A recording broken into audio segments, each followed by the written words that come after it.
Hey, Katie. Hey, Katie girl.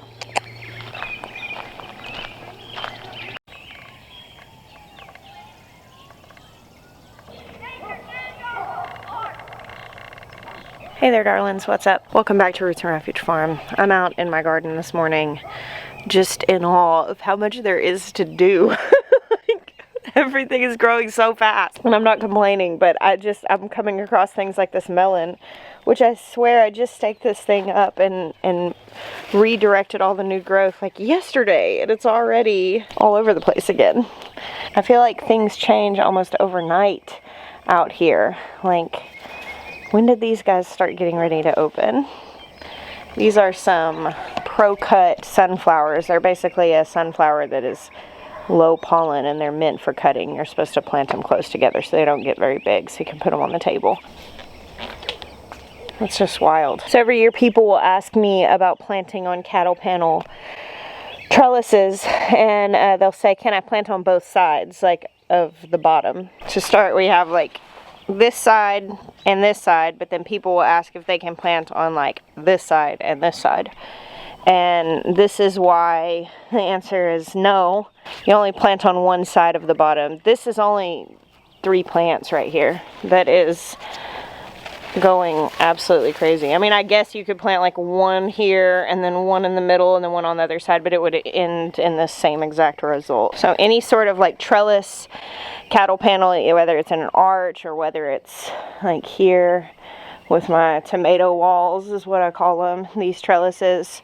This is one side planting right here.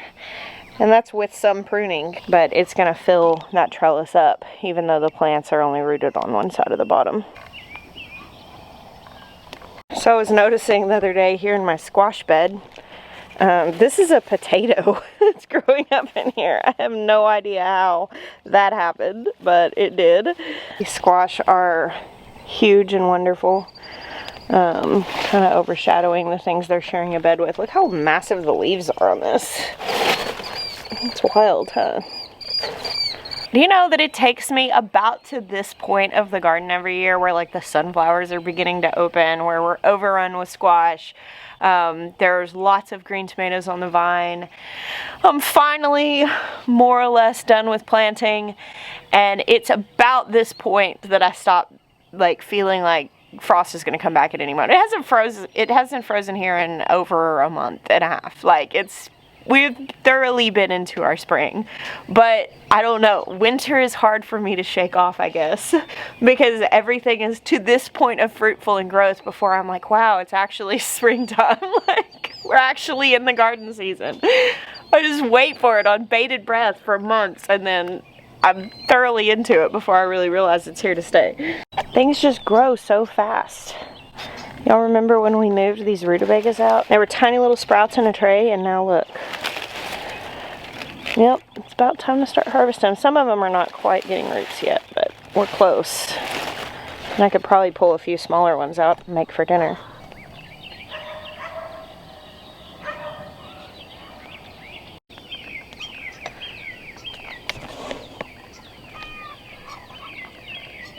The sunchokes are starting to flower.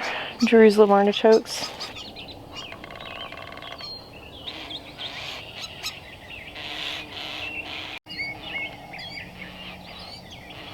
I'm just sitting out here trying to give this bird enough space to see if she's what's living in the roof of my little pavilion.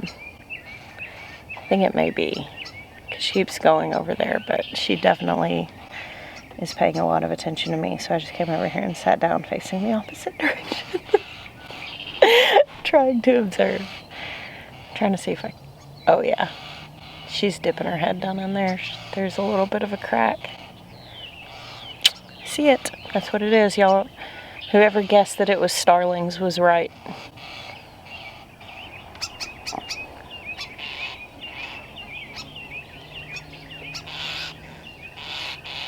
Yep, she just went in. So it is a bird that is in the roof.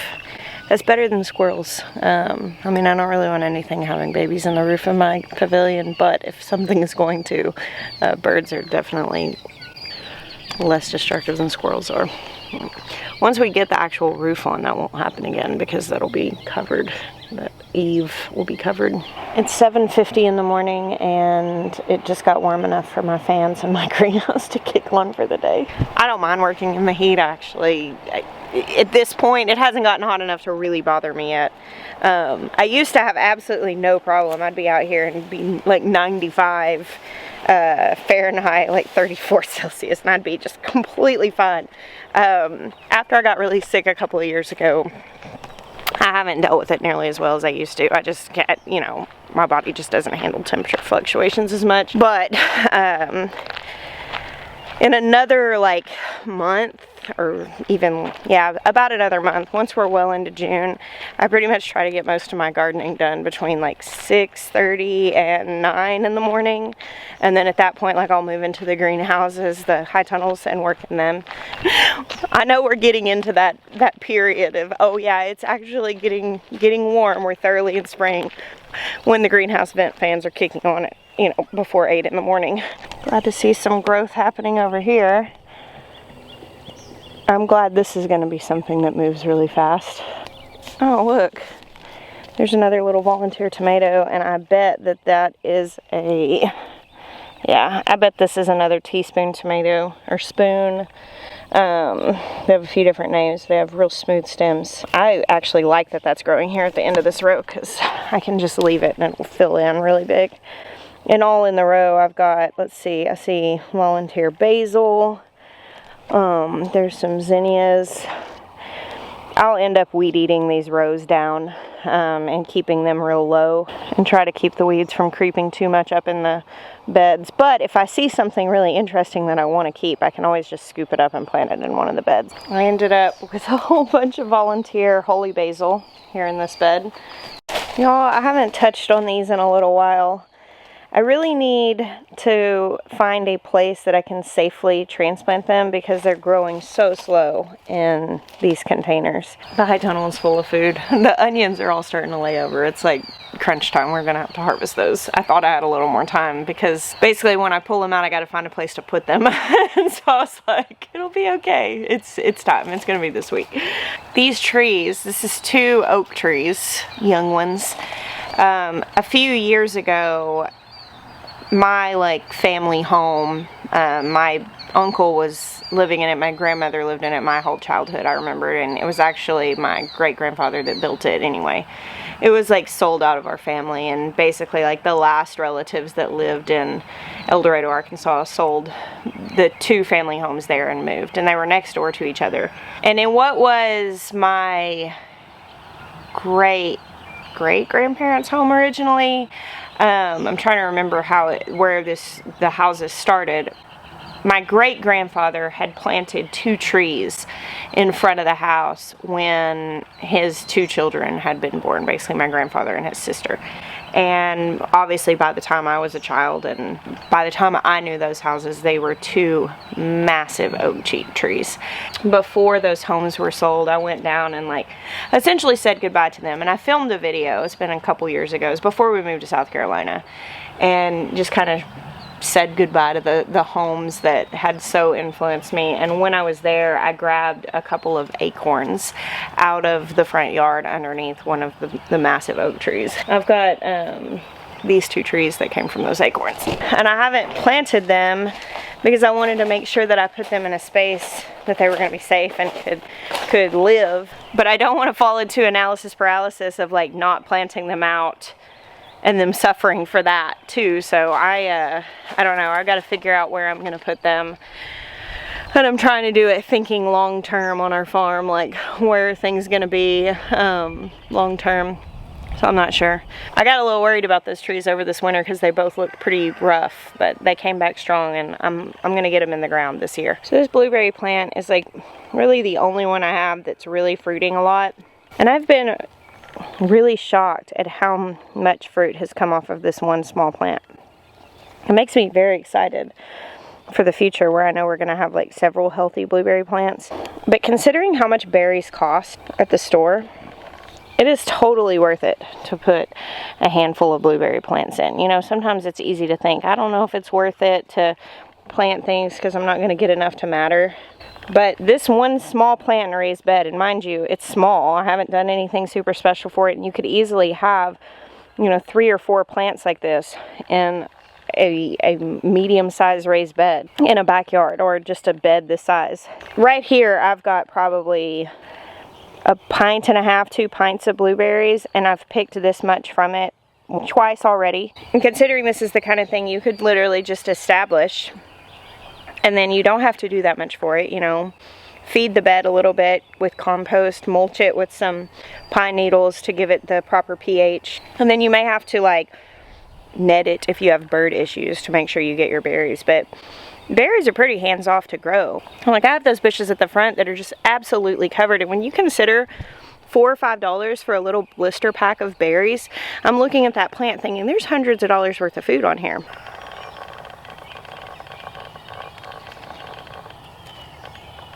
And the taste is just like incomparable to anything you're gonna get at the store.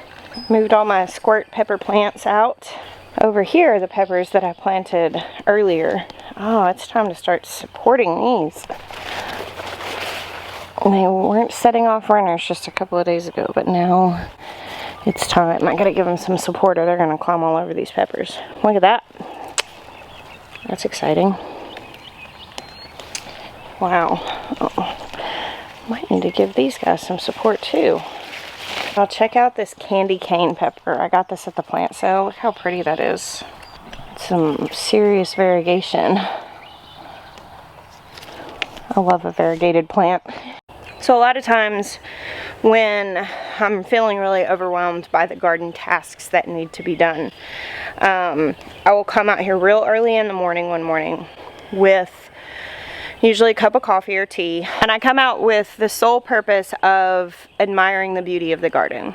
And I am making a to-do list, but I'm not allowing it to stress me out. You know, throughout this video, you see all my little like slow close-up shots, because it helps me to come out and like really see the value and the worth of the garden, and that even when the to-do list is long, there's still a lot of things to appreciate.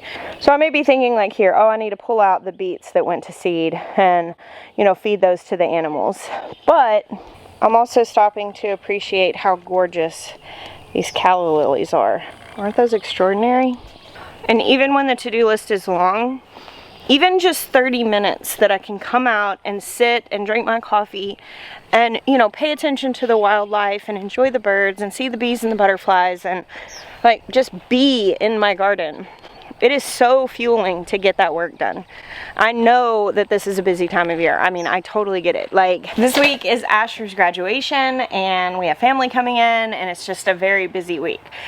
And I'm still going to be doing gardening even throughout that. I don't think anybody comes to my house to visit without expecting there to be garden time involved. But even on really busy weeks where you know that your garden time is limited, focusing 100% of the time that you have on just work is a really good way to end up burnt out. Making sure that you carve out time to enjoy your garden and spend time in it is a huge point to success, at least for me personally. You'll notice there's chairs all over my garden, or if not chairs, like sometimes I'll have a stump, or there's a strategic ledge, you know, that's built in with block, or places to sit. Throughout the whole garden there are places to sit, and each little section you're gonna see some place that has been created to sit, because truly the best medicine for the garden is the gardener, and your presence in your garden is what is going to guarantee that it's going to be successful.